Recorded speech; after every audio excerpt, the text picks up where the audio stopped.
अभ्यासात मन लागत नाहीये आणि परीक्षा काही आठवड्यावर आली आहे, तर काय करावं?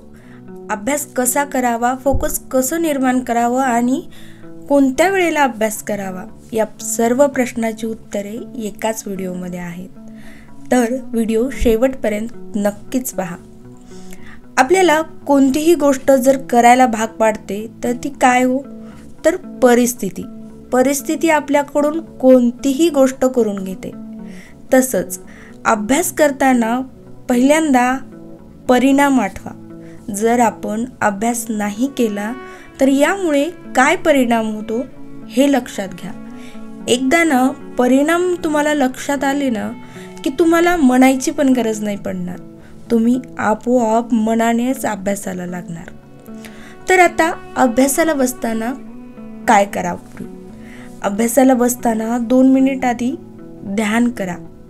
ध्यान केल्यामुळे काय होतं, आपलं मन एकदम शांत होतं.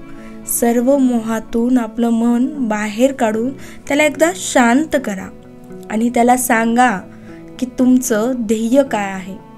तुमचं एकदा ध्येय ठरवलं आणि त्या मनाला सांगितलं ना की तुमचं ध्येय काय आहे, तुम्हाला कशासाठी अभ्यास करायचा आहे, तर मन आपोआप अभ्यासात लागतो. तर मग अभ्यासाला अशी सुरुवात करा. अभ्यास केव्हा करावा आणि कसा करावा? आता परीक्षा काही आठवड्यावर आली आहे, यामुळे तुम्हाला अगदी शॉर्टकटली सांगणार आहे की अभ्यास कसा करावा. तुमच्या आवडीने तुम्हाला ज्या वेळेस रिलॅक्स वाटतं ना तेव्हा अभ्यासाला बसा.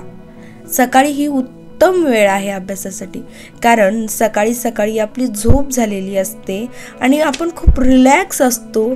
त्याचबरोबर वातावरण इतकं शांत असतं ना आणि इतकं पॉझिटिव्ह असतं की अभ्यासासाठी ही उत्तम वेळ आहे. आणि आपण एकदम फ्रेश असतो. आपल्या माइंडमध्ये कोणतेही निगेटिव्ह थॉट्स नसतात, त्यामुळे फोकस लवकर लागतो.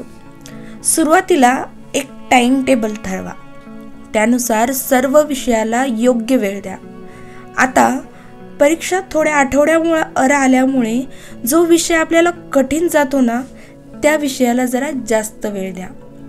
प्रत्येक कन्सेप्ट एक्झाम्पल वापरून समजून घ्या. म्हणजे कन्सेप्ट काय आहे त्यावर आधारित एखादं एक्झाम्पल तुम्ही लक्षात घ्या. म्हणजे काय होईल, परीक्षेमध्ये जर तुम्हाला ती कन्सेप्ट नाही आठवली तर त्यावरील एक्झाम्पल जरी आठवलं ना तर तुम्हाला आन्सर लिहायला मदत होईल. एक्झाम जवळ आल्यास क्वेश्चन पेपरचा जास्तीत जास्त प्रॅक्टिस करा. क्वेश्चन कसा येतो, कोणता क्वेश्चन किती मार्क्सला येतो हे तुमच्या लक्षात